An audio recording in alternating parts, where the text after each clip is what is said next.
Hello and welcome to Kiki's Chat Show. Today we have a kind of we've actually met her before, and she's one of my highly esteemed guests. But something about her makes me comfortable because she talks for the woman, the progress of a woman. Her whole life or her work is turning a woman's life into her highest level. So wherever you are, whatever you're doing, she can help you be a better you. Of course, you have to decide that this is what you want, and then she will help you to be the best you can ever be. Now, welcome to the show, Goddess Gina. Thank you. Get Goddess Kiki. Goddess Gina is a natural, holistic, mystic coach. She works with powerful women, helping them turn the lead of their life into gold. So lead, solid material, becomes gold, treasure. Gina's aim is to be a worldwide beacon helping women to heal, because she believes if all women were healed, the world will be healed. She's building a community of women and encourages them to embrace the goddess within themselves to shine their light bright. Gina goes through a healing journey with them by guiding them to understand old traumas so they can identify their triggers and move through them to live the life they truly want to live and thrive. Now, that is why she's here. It's Christmas time. One of the biggest things that disturbs parents, especially women, is guilt. Parental guilt. There are all sorts of guilt. However, guilt is not a helpful emotion.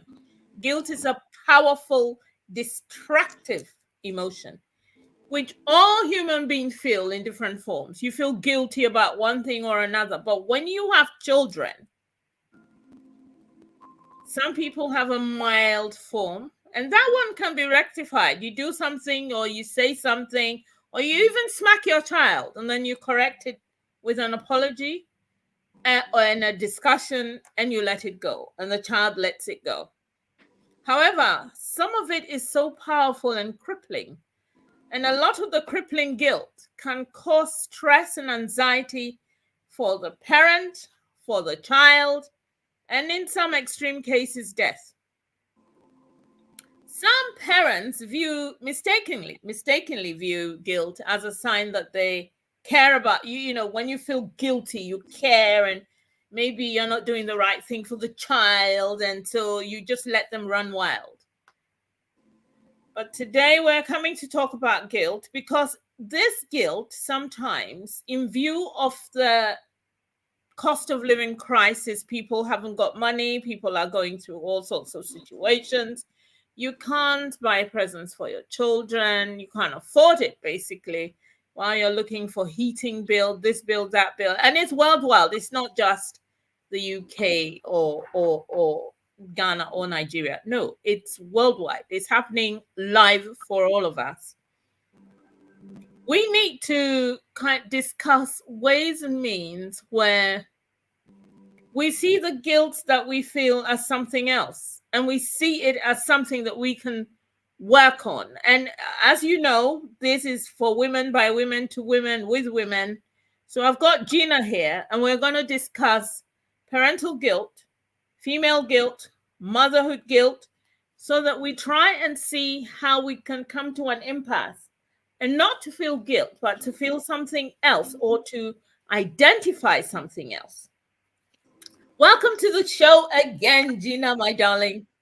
Thank you for having me. Always a pleasure. It's a pleasure to have you. What, in your view, is parental guilt? I mean, I've said what I think, but, tell me. I think that from the get-go, like, I mean, I know I can say a lot because I talk about being a young mum, but I don't think it matters what age you are at when you have your children, because all of a sudden you become very aware that this life you've been put in charge of. And sometimes we can be so insecure with what we're doing as parents that we just feel guilty that we're always doing something wrong. And do you know what? Probably most of the time we are, because we're all making it up as we go along, but we don't want to admit that to ourselves. So instead, we just beat ourselves up. If we can't do something, we then look at all the parameters and all the stereotypes that have been put out in the world that tell us how a parent is supposed to be, what we're supposed to do, how we're supposed to speak to our children. As soon as you have a child, there's all these books that are thrown at you. Everyone's got advice to tell you. Don't feed them too much. Don't feed them enough. Don't use dummies. Use dummies. If you do this, you're going to make them like this. If you do, you're constantly bombarded with information. And then on top of it, we judge each other so harshly all the time. Yeah. And because we judge ourselves so harshly, we actually judge others harshly. So we're judging other people, you know, who's not been on the bus or been out in public and a child's misbehaved and people have looked over and gone, oh, you know, that child's a bit noisy. Or if a child's behaving themselves, oh, they're such a good child, they're such a good girl, they're such a good boy. And then the parent feels all buoyed up. But then as life goes on, there's other things that start to play into it. There's other things, like now we live in a world where most parents have to work. It's not always possible for one parent to be at home full time. We know that it's a good idea for children to have at least one parent at home all the time and to be supervised all the time, and to have that full, attached, loving, bonding, caring treatment. But some of us haven't received that, so we don't even know what that looks like. And then some of us have to go to work, or some of us have other issues that come up, childhood traumas that we're dealing with from being children into adulthood that we haven't dealt with, that we didn't even know we had. So we're constantly trying to look after someone else's life and give them the guidance to live the best life without having all the answers ourselves. It's like going into a classroom to teach a lesson that you don't know anything about, but you're still meant to help those kids pass with straight A's. We're already asking of ourselves too much. And I think that when we start to really feel that guilt intensely, what we then do is try to overcompensate. So now we start doing things like buying presents when we can't afford it, saying yes when we need to say no, you know, not putting stronger boundaries in because we feel bad, letting them have that extra chocolate and you know, things that they shouldn't have when we know that it's not really healthy for them, but because we want to give them a treat, we want to be the good parent. Or if you're separated, for example, the parents sometimes battling with each other for favoritism or trying to manipulate the children. So guilt is like one of the lowest vibrations there's a chart called I can't remember what it's called, but it's like a chart of consciousness, and at the top you've got love, joy, and all those really beautiful emotions, and at the bottom you've got shame and guilt and things like that. When you're feeling guilty though, you're at a low end at your consciousness, so your ability to think through a problem is not as high. Einstein said you cannot fix a problem at the level it was produced at. So if you're already feeling low vibrationally, how are you supposed to rise above that situation to look at it from an objective, loving point of view? You're going to act from guilt. And when you act from guilt, the decisions you make are usually just to pacify the situation, to either make yourself feel better or to make your child feel better, but not really necessarily going to resolve the situation. The situation's still going to be there. So the thing is, when a woman is guilt tripped or made to feel guilty, she also then loses ground with discipline with the children. How does she deal with it? Yeah, and this, right. So for me, one of the things that you have to kind of get yourself back to stabilize yourself is to understand that, for one, nobody's perfect, but you are still perfect in your imperfection, and that you are doing the best you can with what you have. If you're going to start taking on board other people's point of view, that's you pleasing others, and that's no longer child focus, that's no longer parent focus. Now you're just keeping up with the Joneses. People can say whatever they like about your parenting, they're not walking in your shoes.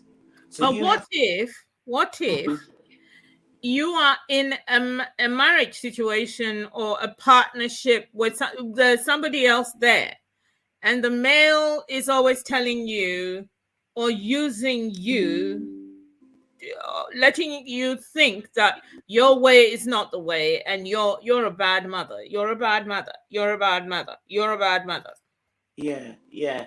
I mean, that's really hard to deal with because you're being chastised on a daily basis. Yeah, If you're co-parenting, though, it'd yeah, be interesting to understand from that person's point of view why they think that their way is better than your way. Like, have they tried your way? And also, you have to just assert yourself. You have to say to yourself, like, at the end of the day, you are doing your best for your child. yeah, Someone can't just come and criticize you for being a bad parent based on what grounding? If it's both of your child, it's both your responsibility. yeah, If it's not both your child, if it's someone else just telling you, dictating to you because they're of what they think, then actually it's nothing. It's none of their business. What other people think is none of their business. If it's your child and you're doing the best you can, and you're coming from a space of love, and you're not being driven by other people, you're going to make the best decision. If you're constantly thinking about making a decision based on someone else, you're not going to be able to focus. So your yeah, thing is to say to someone, look, I really appreciate the advice that you're trying to give me, and I may take that on board, but I already have a way that I work with my child. So if you could just respect my space and let yeah, me do what I'm doing with my child. Because sometimes that means you have to shut someone down. You have to think to yourself, well, who am I doing this for? Am I raising this child for them, or am I raising this child so that I'm trying to encourage them to be the most successful adult they can be in the yeah, world? yeah, I mean, and we do that. When we're making these decisions, we are still maybe making a mistake, but your intention has to come from the basis of, like, for me, the way I saw raising my children was that they weren't, even I say my children, they weren't my children. They were beings born through me yeah, that just came through me, but my role was to try and prepare them as best I can for life. yeah. However, I don't have all the answers, so I'm just going to do what I think is best at the time. I mean, this is really good. We need to hold that thought. Everyone has a child, and you want to do the best for your child. So we put them through schools, we try and feed them. We want them to eat the good food. We want them to do all of these things. But sometimes we need to work, and work is how we can achieve that. But work is one of the problems women have with guilt. Work is a major, major, major guilt thing, Yes. because for years and years and years, women stayed at home, looked after the kid, house and home and kids and blah blah blah. But now you're rushing it, and I'll give you a classic example, and I'm sure you've been through it too, because I went through it. You wake up in the morning, you're rushing to get the kids ready, you're brushing teeth, you're doing da, and then the kid is, it's too early for them, or they haven't slept enough, or maybe they've slept enough, but they're just not in the mood for this this destabilization. But they have to go to school because you have to go to work, or they have to go to the minder because you have to go to work, and then you're at work, and then they call you, the child is sick, and then you think, oh my God, he had a temperature. I didn't think he had a temperature. I just thought he was a little bit warm. And I mean, people, I've been through it. I'm telling you this from experience. And then you rush back, and then your child is not well, and then you're thinking, oh my God, I should have, maybe I should have just stayed at home. But then you have a horrible boss, you have a mean boss, and he doesn't understand it because it's a man. Sometimes it's a woman, but she doesn't have children. What do you do? Yeah. Listen, the thing is, it's like you have to go to work, right? Yeah. You have to go to work. And you know what? A lot of the times, these sort of situations, we think, oh, it's because I was a bad mom and I've left my child. I should have been at home with my child. If I was at home with my child, this would have happened. But you know what could have also happened? You could have been at home with your child and your child still could have got sick. Yeah. And it won't make any difference. Do you get what I mean? Yeah. And actually, maybe sometimes when children say that they're not feeling well, they go to school and then they feel better. Yes. You know that feeling, even in yourself. Sometimes if you're not feeling too great, you just jump up, you put some music on, you jump in a shower, and you think, actually, I can face the day better than I thought I could earlier on. So it's only because you weren't there that you feel the guilt.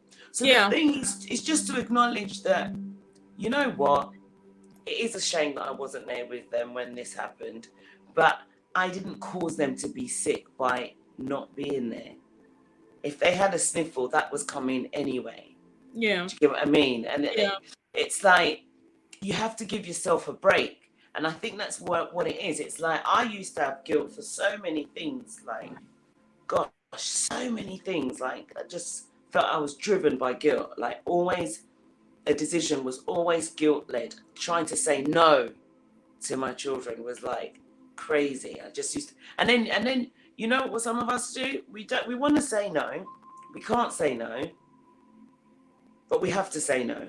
So then we complain about the thing that they're asking us about, as if they've done something wrong. Why are you asking me to do this for this, that, and the other? Da, da, da. Really, we just want to say no. But we feel bad because we have to say no. So which one is worse? Going on and on about something that you're not going to do anyway, or actually you're going to do it anyway because you're going to moan about it so much that you're going to feel so bad that you talk yourself into it. You might as well just be quiet, do it, and just remember that next time I'm going to do things differently. That's what I started to. It's like either you get tired of the record that you're playing. You know, if you're not choosing it, if you don't change it, you're choosing it, right? So if you get tired of that record playing and you choose a different option, and what you can choose is to understand that everybody is winging it. Nobody knows what they're doing. We are all trying it out. And when it works, it works. And then we can help our friends and we can tell our friends that this is what we did. And you can always advise your friends. I advise my friends on certain things. But at the end of the day, they're all different human beings. Every child is different. One thing will work for one child, won't work for even with your own two children. Yes. Oh, yeah. Two things. One, you do it the same way with both of them, and it will not work the same way. Or one will feel favored over the other, and you'll be just that's the funniest one, the favoritism thing, because it's like it's different characters. It's not about really favoritism. It's just dealing with them differently. You know, one child you might clash with more because they're a bit more like you. It doesn't mean to say you favor them less. You don't love any child of yours less. You just have different ways of communicating. Yeah. Yeah, exactly. Just like Nia's just mentioned, we don't even support each other. No. We're quick to kind of cut each other down.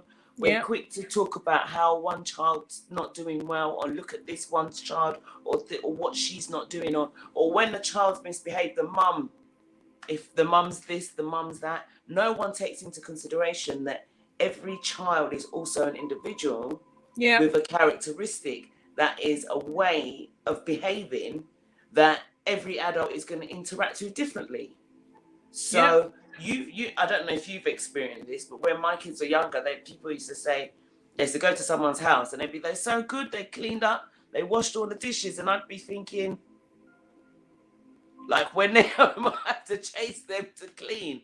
But it's because they have a way that they deal with their parents differently to the way that they deal with strangers, because they know that their parents kind of have that unconditional love and will take as much from them.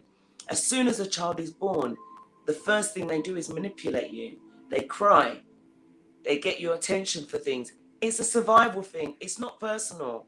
It's not personal. Children don't do it personally, but because we take it personally as parents, we allow ourselves to get manipulated, and so sometimes the kids will put the guilt in, because they've learned that if they do something a certain way, mum will feel bad, and so I'll get what I want. So even they play up on it. So what we have to do is learn to be boundaried. That's why I think having good, strong boundaries within yourself as a human being is really important, because it will help you not only with your children, but in life in general. Just feeling guilty, full stop. The same person feeling, I mean, finish what you're saying.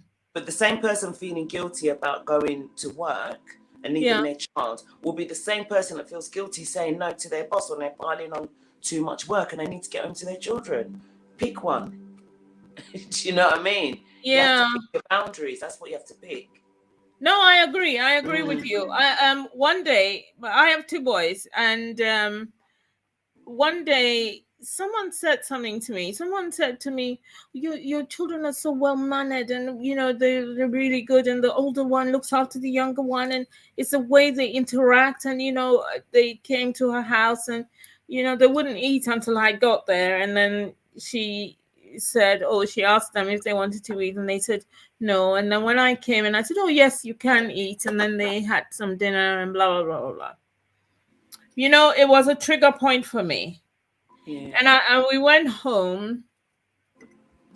It was coming to Christmas, and I'm divorced, and I'm just divorced, and I'm having serious financial issues, and I've got a mortgage on my head, and I've got this and that and the other.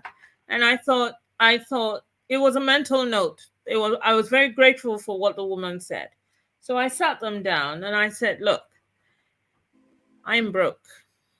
I am very broke. We're gonna end. I'm used to a certain Christmas, and therefore I have done that sort of Christmas for you, and we've done different things and all of that. But we're not. It's going to be different.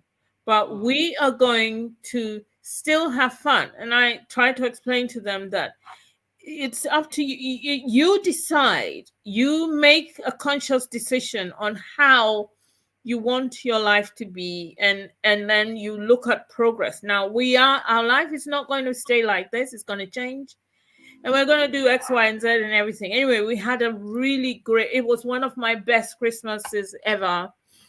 And years later, they reminded me about that. That was, they said to me, I didn't realize it was their best Christmas, but they said that to me. But it's because we talked about it. And I think sometimes, instead of being racked with guilt and I can't buy them an expensive watch, or I can't do this or that, maybe we need to talk about these things, and we need to kind of course, I mean, this is if the children are a little bit older.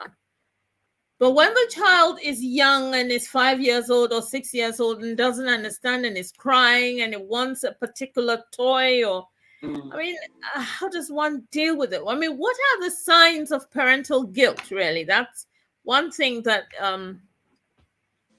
I think we as parents sometimes put it onto ourselves. Like, a child that gets to a certain age and is demanding and wanting things in a certain way has already been programmed and preconditioned to that behavior from a small age. Because what's happened is, when they're small, it's very easy to get them a lot of stuff, because it's lots of little things and silly little stuff, and it can feel like nothing, and it's all cute because they're so small and they're just gorgeous and smiley, So as they get older, though, the giving all the time we as parents start to get something from that.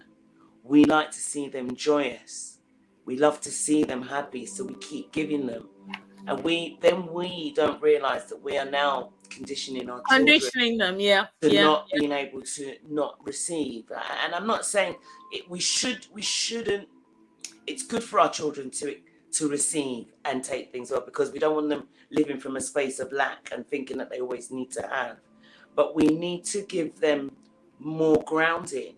We need to be doing things with them that's more grounded, that's not just about the giving of materialistic goods and just saying yes all the time because we want them to smile. They need to have emotions. All of our emotions, anger, sadness, they all serve a purpose. You know, we can't avoid them in life. And if we keep trying to stop our children from having any bad feelings, what we're doing is we're kind of crippling them and ourselves, because there's only so much we can give to keep that smiley face. At some point, something in life ain't gonna go right for you. So you have to tell them sometimes, like, no, we're not going to this place, or no, we're not going to, or no, this has been cancelled. We're gonna have to change plans. Get them used to life as it happens, because otherwise you get children growing up with an inability to self-regulate emotionally, and because we have been constantly trying to please them.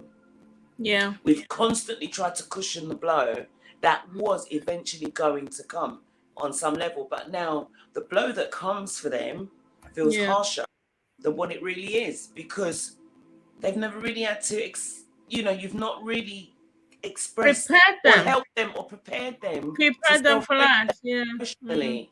We don't know, so I'm not saying that the blows are harsher or lower. Actually, I'm just saying that their resilience to it is weakened because we haven't prepared them to stretch their muscles, their emotional muscles, and deal with life and its whole, mess that it can be. And then that's why we end up feeling even more guilty, because we haven't prepared them. So then parents don't need much to feel guilty for. We are just waiting for someone to tell us where we've gone wrong, and as soon as our children do something wrong, we take it on board, no matter how old they are. Even when they're adults and should be making their own responsible decisions and managing in life and being fine, we will still feel like, that thing I did at 10 years or 20, whenever it was. I do. No, you are right. It's happened to me. I may have, I screamed at my child 10 years ago, or even 20 years ago. And then it comes to me somehow, and I think, oh my God, maybe I shouldn't have done that. Oh God, my beautiful child. And even the child with the most perfect, and this is through years of studying child development and attachment theories and all of that. Even a child with the most perfect, sound upbringing will find a wound to be upset about, or something that didn't go right for them. So it doesn't, sometimes you build resilience when you've had a harder life, but other people, that resilience isn't so strong. It makes them more vulnerable because they couldn't cope. So it just doesn't really matter. Do you know what I mean? But what you are trying to do is build resilience in your children. So I think someone wrote something about having the conversation. It's really good to have the conversation with them and say, look, you know what? I made some mistakes, and to admit things and say sorry. That's a really good, healthy thing to do. So that, and I know that in our culture, African culture, that's not very common. I know it wasn't when I was growing up for an adult to come and apologize to a child. You just, if they were wrong, you just be grateful that they were wrong, because that means that you're not going to get into trouble. That's all that's the apology you got. There wasn't any kind of giving some credibility to your views and your thoughts and your feelings, which we do a lot of that. Someone saying if we haven't been correctly parented ourselves, Yeah. then we have to reparent ourselves in order to be better parents. Some of Yeah. us, yeah. And I think the reparenting is about the boundary setting. It's about learning your own personal boundaries and having some self-care and self-love and starting to love your own inner child. I had a conversation with someone about this the other day, and they were talking about how they still feel really childish sometimes and stuff like that, and they think it's not. They don't think it's normal. And I said it is normal because we're supposed to remember what our inner child is like. We're still supposed to have that joyous, fun side to us, but because we're all so busy trying to go, oh, we're grown-ups now, we can't do this, we've got to be like this, the world is like la la la la la la, we let go of this inner child. But actually, some of us need to find our inner child, give our inner child a big cuddle, and start reparenting ourselves, because we were not given things. The wounds that we have is just from where we weren't.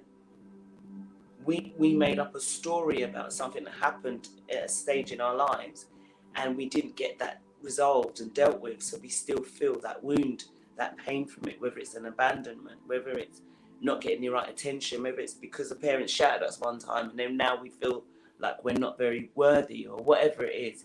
It may not even be that big, but that's what we do. So yeah, definitely reparenting ourselves in order to be better parents is so important. And that's that having compassion for ourselves. I've got another one. This is really good. She said sorry to her son, who was 13 years old, and then continued to say that she's never been a mother before, and so she's learning as she goes along. This is it. I had my children very, very young, and I had to turn around and say to them, we've had real problems up and down, because being a parent as a child means that you haven't actually even learned how to be an adult yet. Yes. You don't even know who you are yet. Yes. And now you're coming to try and tell another child how to be a human being and be an adult that you haven't worked out yet.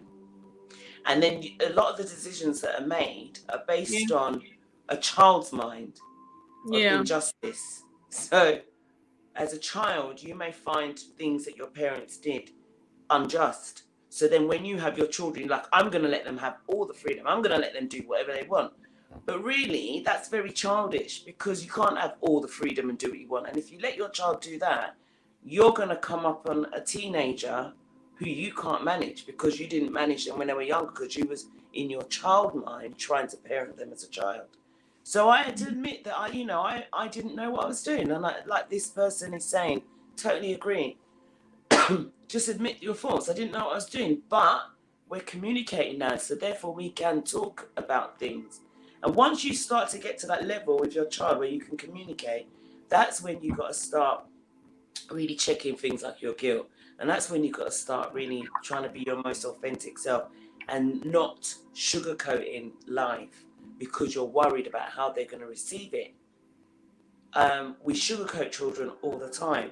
And this is enforced by, you see, all the fairy tales that we tell kids and all the stories that we give children. We lie to them, like, about things that we don't need to, and then try to give them truth. It's also confusing.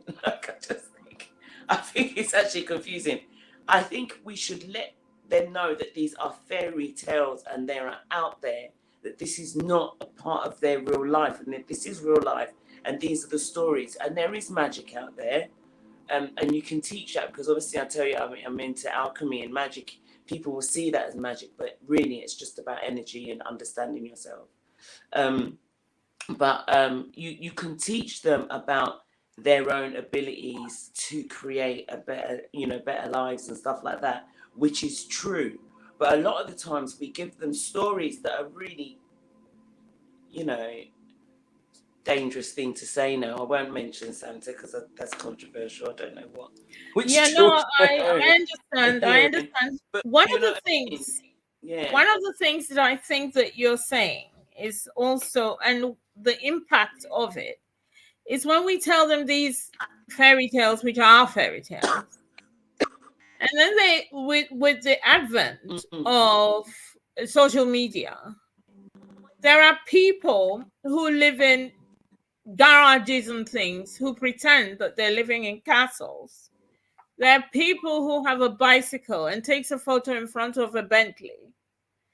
There are people who have nothing to eat, and yet they are telling you stories about how they had steak in the afternoon.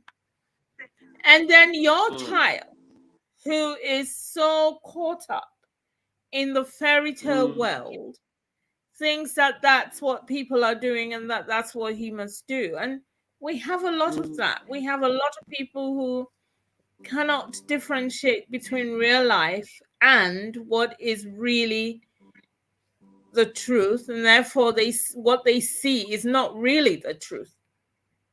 This is it. It's a bit like the photoshopping of bodies and images and stuff.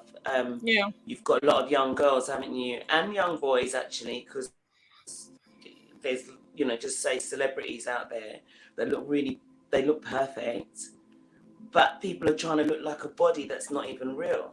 No. Because the person's picture has already been modified, so that's not what they look like.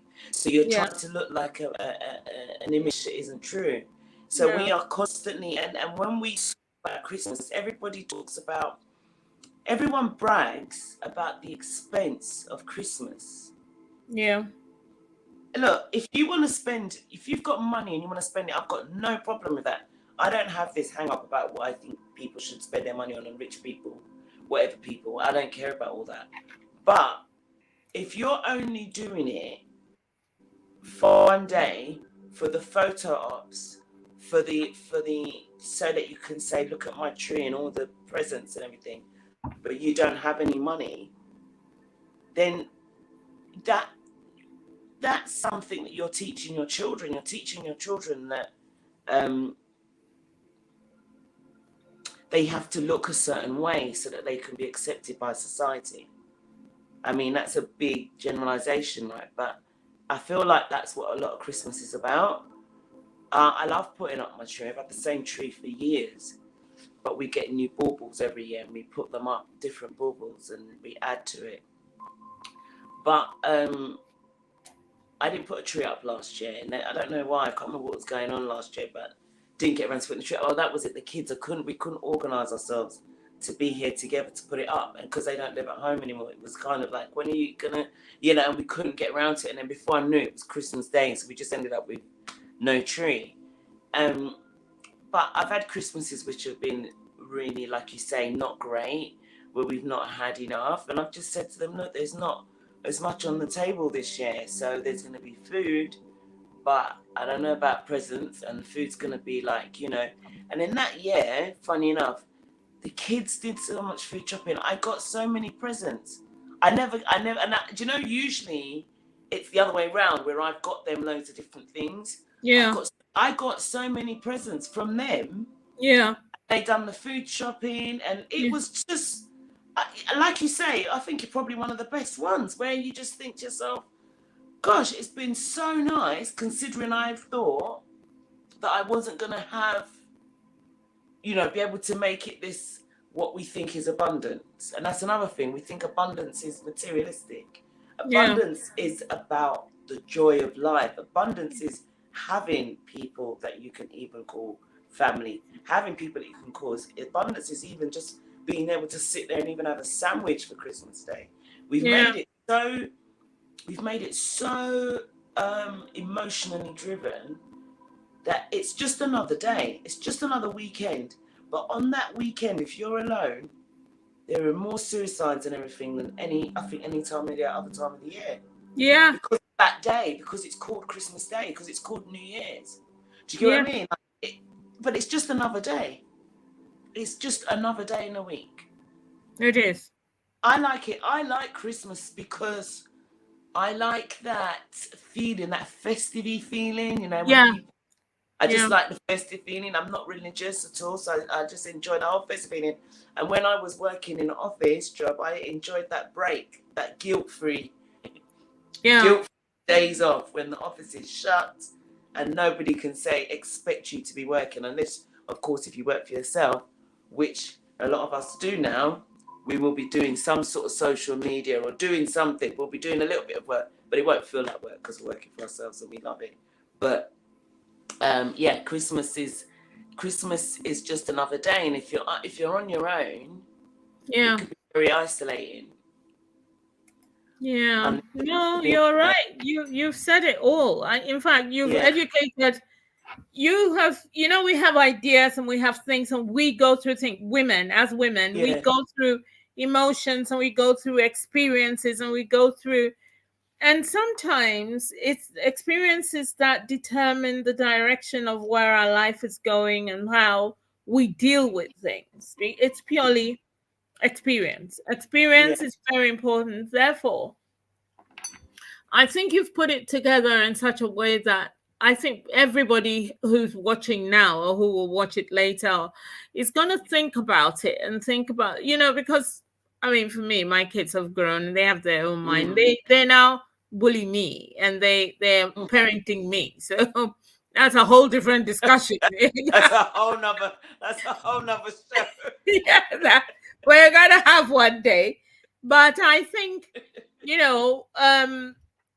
in truth, you have a child, and you become confused. I remember every time I have a child, it's not just I had one and therefore I'm a master at it. No, each child was a whole nerve-wracking experience. Completely And there different was, experience. yeah, and Even sometimes down there's to no the book. neighbours. Yeah.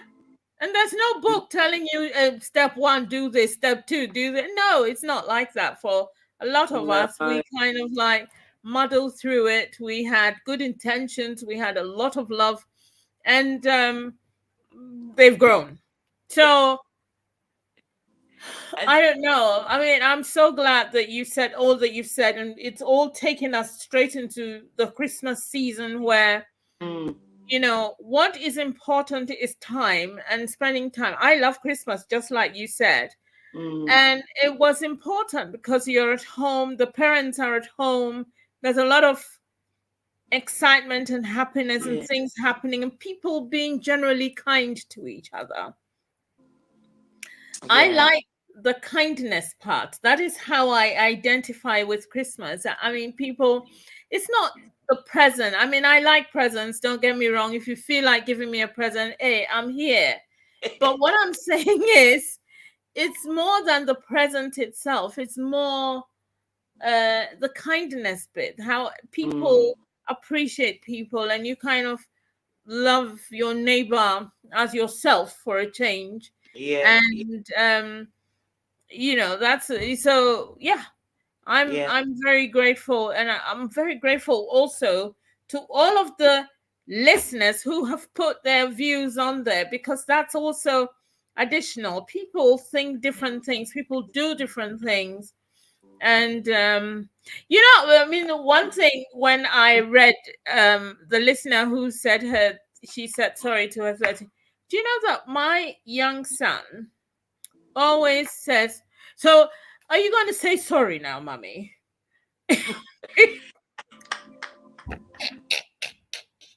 I know. Our children have turned into little Oh psychologists. my God, I mean, it's like, okay, so I'm sorry. And so, I mean, are you going to put some emotion in your sorry? I'm like, oh, I'm extremely sorry. So over here in my house, there's a lot of apologies going on. So, but people, someone's put something here which I find very interesting, and I just thought it'd be good to respond to her. Okay, good. She said something about when parents get divorced and one parent tends to turn the children against the other parent. How do you go about parenting such children? This is a really, really important thing in my whole parenting thing. I really hate when I read. I saw a meme, a little GIF the other day or something. Not a meme, and the mother was saying to the child that the dad was a player, and the little girl was going, no he's not, and she was going, yes he is, how do you know? This mum was trying to convince her child. And I think that as parents, we really should never ever put down the other parent to the child.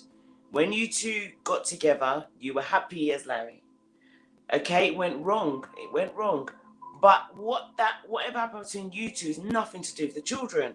Now, if you have unfortunately got one parent who is doing that, what this parent is saying, that the one parent's trying to turn the child against the other, as the other parent, even if that parent is doing it, you take the higher ground, and you choose to show your child what being responsible, authentic, and just having some humility.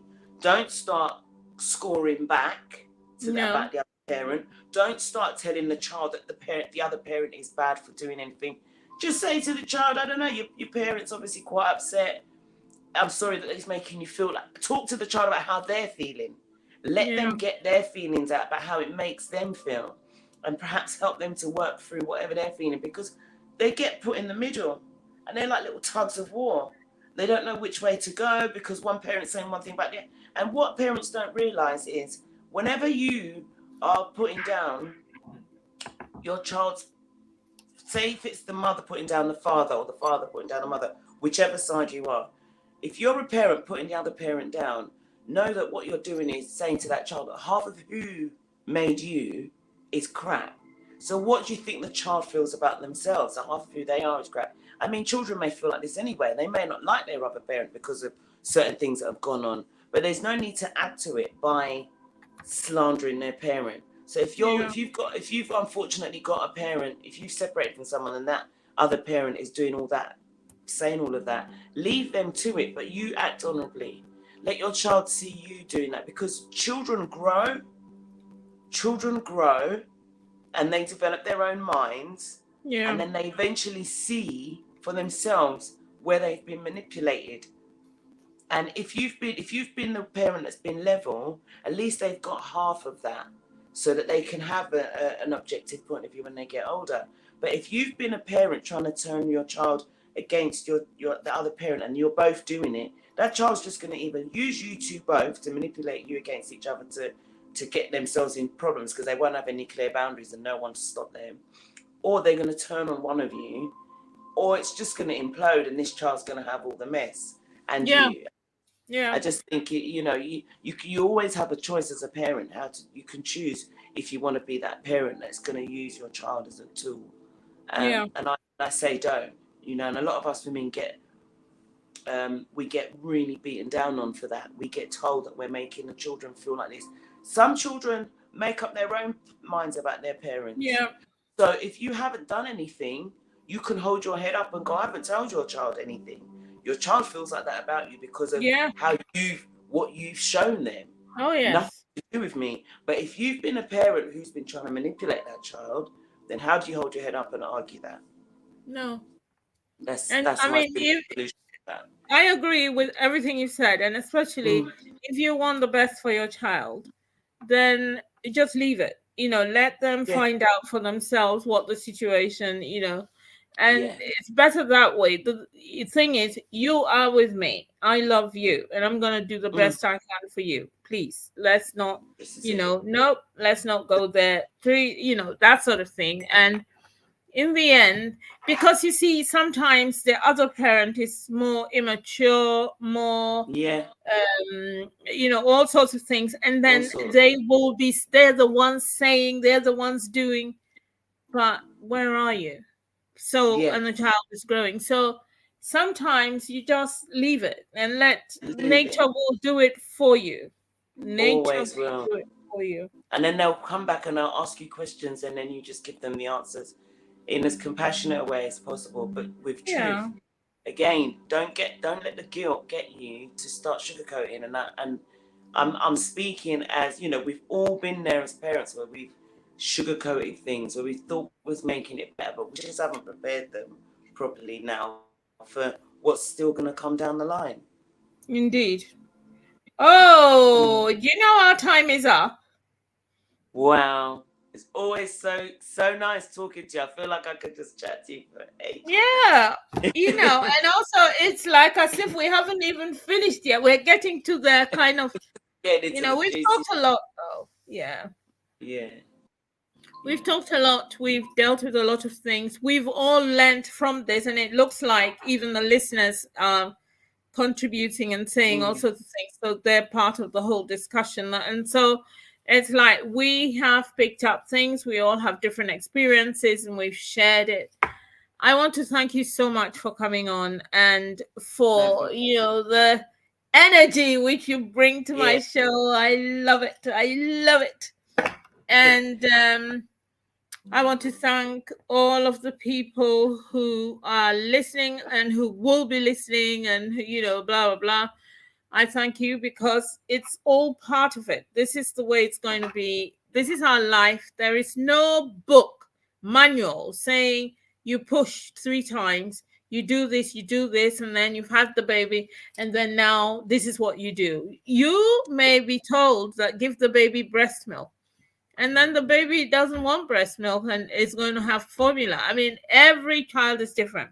And in the Yeah. same way, you know, there doesn't need to be guilt. We need to look at ourselves and that way our life is and try and sort things out for us, for how we, you know, our situations, blah, blah, blah, blah. I'm so grateful to you. No What problem. does Gina? You Yes. have made me very happy today. And don't forget the offer I said to you for the ladies if they wanted to. Ladies, we have an offer. I'm going to read it. No, I'm not. I wanted to put it in there, but I'm going to put it in inside of the chat. This is a moving Okay. chat. So it's Oh, going to be a little bit difficult, but I wanted to put it in the actual discussion, you know, the main discussion that never goes away. yeah. So that, That's great. yeah, because this one um I'm doing it now as we're talking, so I'm gonna. Ah, right. But I have sent it to everyone. People, Gina is offering you all half price. Somebody asked me that how much is the half price? Please, can you tell them again? So the membership subscription is usually $49.99 per month. So Yeah. I'm giving any of your listeners 50% off up until Christmas Day. And I'm Okay. also going to throw in a breakthrough power consultation where we can work on a specific problem that they have. These consultations usually go for like £97. They're going up to about £150 next month, yeah. So I'm offering any of your listeners who want to join the membership 50% off for 6 months of the VIP Sacred Woman Circle, where we heal body, mind, and spirit, and we cover all sorts of things. Where be it health, children, family, work, relationships, and we just work on everything. And it's like a real beautiful container for women to feel safe. And you know, usually as Black women, we just cope with life all the time. We just get on with life, and we've got sisters and aunties, but they're usually relational, and you know, they're tied into something. This is a space outside of that where you are not judged, not accused, not made to be something you're not, just allowed to be yourself and come with your heart and with whatever wounds you have.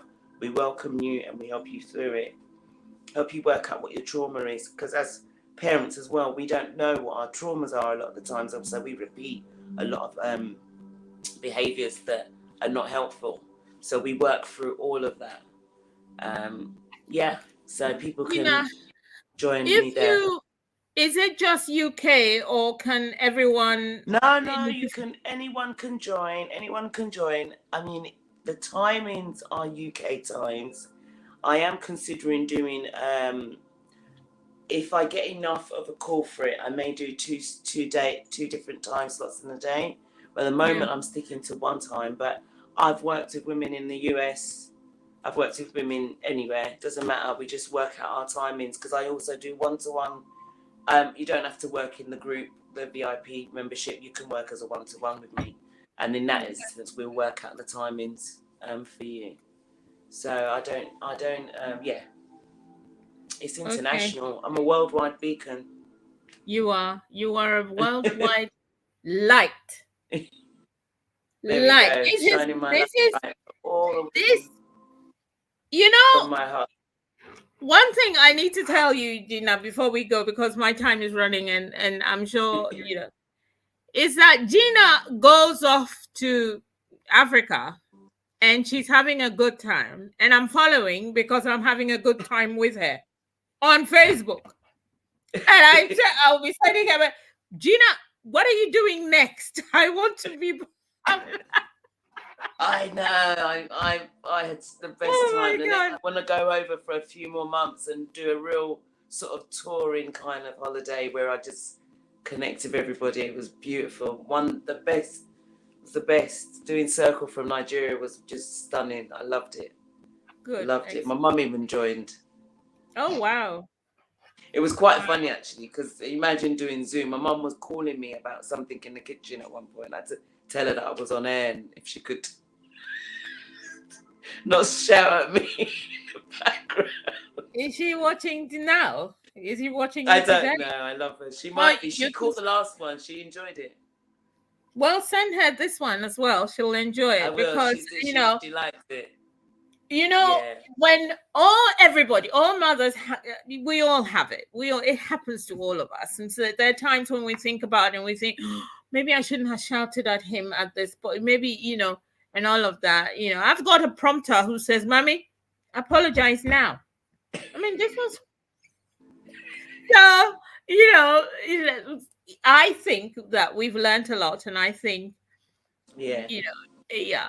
But with the Christmas feeling, I want to wish everyone a Merry Christmas. I will be on air on Christmas Day or the 26th. I don't know. It depends on how the world behaves towards me. Yeah.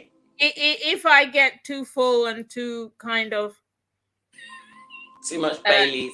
I don't even drink Baileys, but the other things, then I may not be able to function on, but then I will do a show on the 26th. But I'm going to look for something appropriate for Christmas so that people can join in if they want to, and we can all have a good laugh. I think it's very important that we keep, you know, doing the symbiotic thing of making us, you know, positive. And anyone who wants to look, this is my Christmas tree. Oh, Christmas tree. Oh, Christmas tree. I am doing Christmas. Yes. I love it. I didn't show it. I should have showed them to it, but thank you all very much. And we gotta go. We gotta go. We've gone over time actually. So oh dear. Bye, people. You can stay. You can stay though. Bye, people. I love you all. Thank you for watching. You know when they say who you and whose army? My army was all there watching with me. Absolutely. Yeah.